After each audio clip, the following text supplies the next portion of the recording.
Hi Teens for Christ, this is Katie Diath, your youth minister, and this week I wanted to do a quick introduction video before I lay out all of our resources on the topic of priesthood, which is what we did at T for C a couple weeks ago.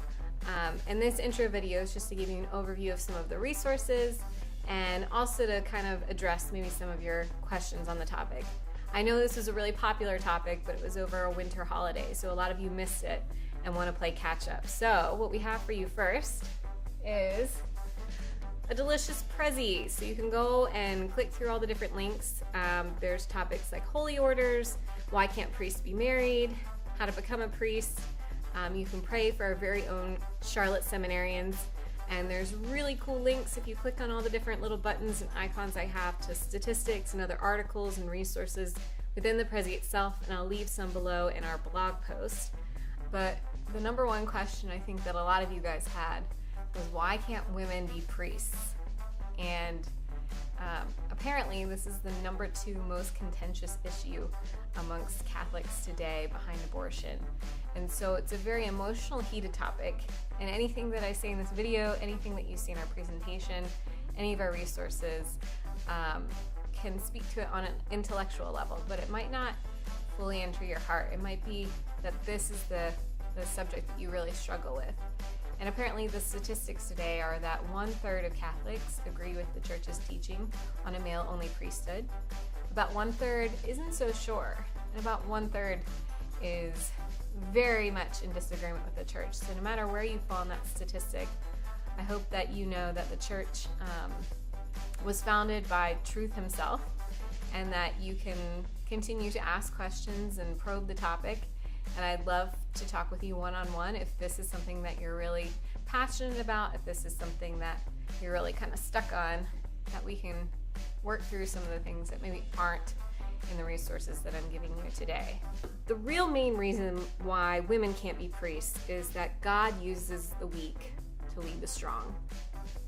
I'm kidding, but not really, sort of. One of the resources that answers the question about the all-male priesthood is by Dr. Peter Kreeft, and I'm leaving his YouTube video that you can watch. It's kind of long, and I just wanted to add a disclaimer that he's very intellectual, and he doesn't say anything against the Church's teaching, but he's not particularly pastoral. That everything he says is right, but not necessarily particularly compassionate. So just a disclaimer if this is something that you really want to dive into and you want to go ahead and take a look at that resource, just to keep that in mind. So he also gives an article that defends the symbolism of Christ in persona Christi, an excerpt that I'd like to read to you that might help shed some light on it. So he says, in becoming a man, Jesus, in a sense, let women be, and went after the men to transform them, not into women and certainly not into wimps, but into men like himself.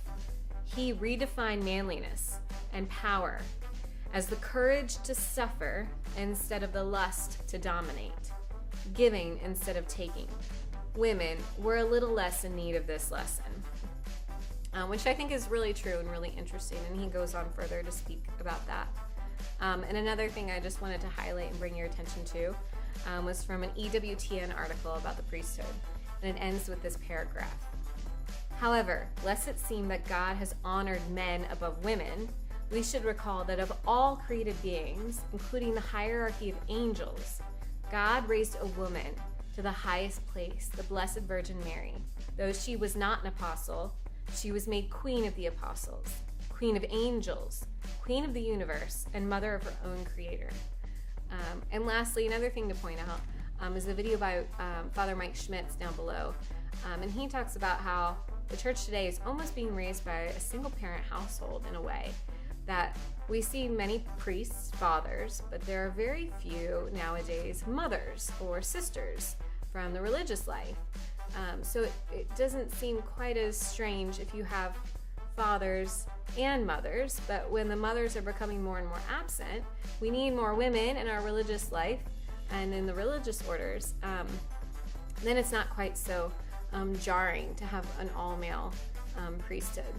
So I just wanted to highlight a few of those things and hope that you get a chance to look at all the resources, and we look forward to seeing you at another T4C very soon. All right, take care. Bye.